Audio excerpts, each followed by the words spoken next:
বাসা দিনাজপুর জেলার নবাবগঞ্জ থানার এক প্রত্যন্ত গ্রাম থেকে আমি আসছি। বর্তমানে আমি বুয়েটের মেকানিক্যাল ডিপার্টমেন্টে পড়াশোনা করতেছি। এই বুয়েটে মেকানিক্যাল ডিপার্টমেন্টে পড়াশোনা করার পিছনে আমার একটা গল্প আছে। এই গল্পটা আজকে আমি ছোট করে শেয়ার করতেছি। বুয়েট যে একটা নাম আছে আমাদের এলাকায়, আমি শুনতাম না।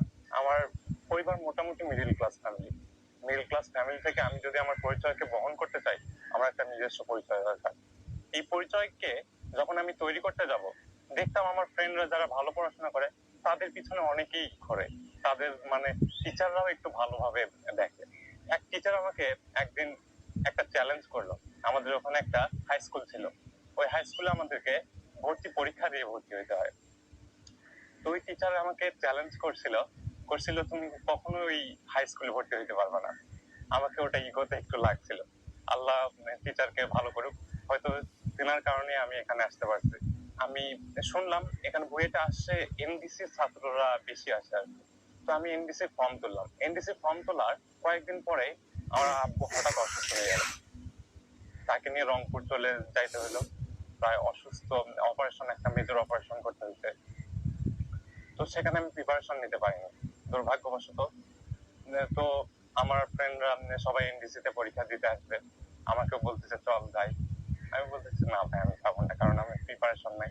তারপর আমার আব্বুর হেলথ কন্ডিশন ভালো না, আমার যাওয়া উচিত হবে না। তারপর ঢাকা আসা মানে তো অনেক টাকার খরচ, মিনিমাম 3 থেকে 4 হাজার টাকা। দিনাজপুর থেকে ঢাকায় আসা তো সহজ না। তো আমার আব্বু নাকি এই কথা শুনতে পাইছে। তো আমার আব্বু আমার খুব সাপোর্টিভ ছিল। তিনি বললেন তুমি যাও, সমস্যা নাই, এক্সপিরিয়েন্স হবে, আর চান্স পাওয়ার কোনো প্রয়োজন নাই, এক্সপিরিয়েন্স। তো আমি এক্সপিরিয়েন্স নিতে আসলাম এনডিসি তে।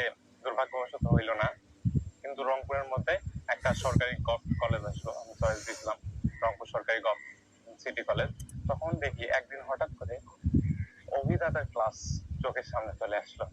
দেখলাম ম্যাথ অনেক ভালো বোঝে, আমি বুঝতে পারি। ফ্রি ক্লাস করলাম প্রথম প্রায় 6 মাসের মতো ফ্রি ক্লাস করছিলাম ম্যাথে।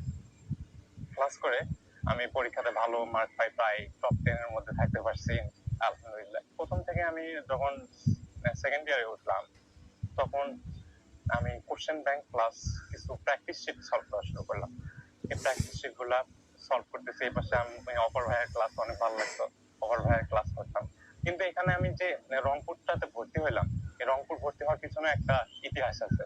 আমি যখন রংপুরে ভর্তি হইলাম, তখন আমি যেহেতু গ্রাম থেকে আসছি, আমার গ্রামের আশেপাশের লোকজন বলে এই এনডিসি তে চান্স পায় না, আবার বাহিরে ভর্তি গেছে, বুয়েট টার্গেট করে।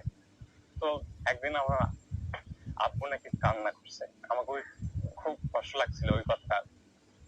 সেদিন থেকে চিন্তা করছি আমি যেখানেই যাব আমার আব্বুর জন্য একটু ভালো করার চেষ্টা করবো।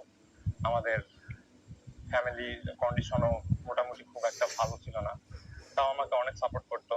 আমি এবার যখন এইচএসসি পরীক্ষা দিলাম, তখন মোটামুটি এমন অবস্থা হয়েছিল যে আমার ফ্যামিলির কাছে 1 টাকাও নাই। এমন হচ্ছে অন্য ব্যাংক থেকে লোন নিয়ে আমাকে পড়াচ্ছে, এরকম পজিশনে আমি চাইছিলাম। রাজশাহীতে আসার পর পরিবেশের সাথে খাপ খাওয়াই নিতে পারতেছিলাম না। এমন অবস্থা হয়েছে, আমার টাইফয়েড হয়েছিল মাঝখানে। টাইফয়েডের কারণে প্রায় 1 থেকে 1.5 মাসের মতো আমি অসুস্থ ছিলাম। আমি 2 মাস গ্যাপ হয়ে গেল। বুয়েটকে আমি পারবো আদেও? আমি বুয়েটে যখন আসলাম, আসার পর দেখি কি এক পরিস্থিতি ক্রিয়েট হয়েছে। আমার থেকেও শতগুণে ভালো স্টুডেন্টরা আমার সঙ্গে প্রতিযোগিতা করতেছে। তো পরীক্ষার হলে ঢুকলাম, মোটামুটি 3টার দিকে ঢুকলাম। পরীক্ষা শুরু হইলো। এখন পরীক্ষা শুরু হওয়ার কারণে মাথা আমার আওলাই গেছে, আমি বুঝতে পারতেছি না। একটা অ্যাটেন্ডেন্স শিট ছিল, সেখানে সবকিছু ইংরেজিতে, কিন্তু আমি অ্যাডমিট কার্ডে বাংলায় সিগনেচার করছিলাম। ওখানে সবকিছু ইংলিশ দেখে আমি ইংলিশে সিগনেচার করলাম। কিন্তু বাসা যায় আমার মনে হয়েছে আমি তো বাংলায় সিগনেচার করছি। আমার তো স্বপ্ন সেখানেই ধ্বংস হয়ে গেছে। আমি বলতেছি আর বুয়েটে যাওয়া হইলো না, কান্নাকাটি করছি অনেক। তারপর প্রিলিমস রেজাল্ট হইলো, দেখলাম আসছে আমার রেজাল্ট, একটু মোটামুটি কনফিডেন্স ফিরে পাইলাম। তারপর 13 তারিখে ঢাকা আসলাম। ঢাকা আসার পর বুয়েটের রিটেন পরীক্ষা দিয়ে দেওয়ার পর আমি দেখলাম আমি কিছু ম্যাথ করছি, একদম কমপ্লিট করছি ভাই। কমপ্লিট করার পর দেখতেছি এটা তো মানে আমার অ্যান্সার হইতে পারে না, কাটে দিয়ে বাসায় যা দেখি ওটাই অ্যান্সার। বাসায় যখন ফিরলাম, তখন আমি আমার ফ্যামিলির বাইরে অনেকের কাছ থেকে অনেক কথা শুনছি, বলতেছে না কোথায় টাকা নষ্ট, ছেলেকে কতগুলা টাকা নষ্ট, ইন্টারে প্রায় 3 থেকে 4 লাখ, ক্লাসে অ্যাডমিশনে 1.5 লাখ 2 লাখ টাকা। এই টাকা দিলে তার বদল যদি একটা দোকানে ঢোকাই দিত 20,000 টাকা প্রতি মাস পাইতো। এরকম এমন অবস্থা হয়েছিল, আমি যখন দোকানে যাইতাম আমার আব্বুর সঙ্গে, তখন বলতেছে আমার দোকানে একটা লোক লাগবে, আপনার ছেলেকে ঢুকাই দেন। তারপর রাত ঠিক 10টার দিকে হঠাৎ ফেসবুকে একটা পোস্ট দেখছি যে অভিনেতা দিছে বুয়েটের রেজাল্ট প্রকাশিত হয়। আমি বাড়ি থেকে বাইরে গেছি, বাড়ির ভিতরে নাই এমন অবস্থা, বাইরে যায় বসে দেখতেছি তো নাই। কি করবো, নাই, ঠিক আছে আচ্ছা। আস্তে আস্তে যখন আমি নিচের দিকে যাচ্ছি, হঠাৎ করে আমার রোল দেখলাম, বলতেছি এটা কি আমার রোল? তারপর নাম দেখলাম। এমন একটা পরিস্থিতি ক্রিয়েট হয়েছিল, আমার হাতে ফোন ছিল, ফোন যে কোথায় ছুড়ে মারছি, এই ফিলিংসটা আসলে ব্যাখ্যা করার মতো না। চিৎকার করে বাড়িতে বললাম আমার বুয়েটে হয়েছে মেকানিক্যাল ইঞ্জিনিয়ারিং। সবাই আলহামদুলিল্লাহ খুশি, আমার বাবা সব থেকে খুশি, বলতেছে যাই হোক আমাদের বংশ থেকে একদম যে কোন একটা ভার্সিটিতে গেল, ভালো কিছু করতে পারবে ইনশাল্লাহ। তো অনেক খুশি। আমার বাবার সঙ্গে সঙ্গে এলাকায় মানে মাইকিং করার মতো অবস্থা, এলাকায় বলছে আমার ছেলে বুয়েটে চান্স পাইছে, সব জায়গায় বলে দিছে। তো এই ফিলিংসটা আর কি ব্যাখ্যা করার মতো না, পৃথিবীর সব থেকে সুন্দর মুভমেন্ট ধরা যায়। এই রাত 12টার দিকে আবার দেখলাম রুয়েটেও আলহামদুলিল্লাহ ভালো পজিশন আসলো। রুয়েটেও মোটামুটি প্রথম দিকের সাবজেক্ট ট্রিপলি অথবা সিএসসি পাইতাম।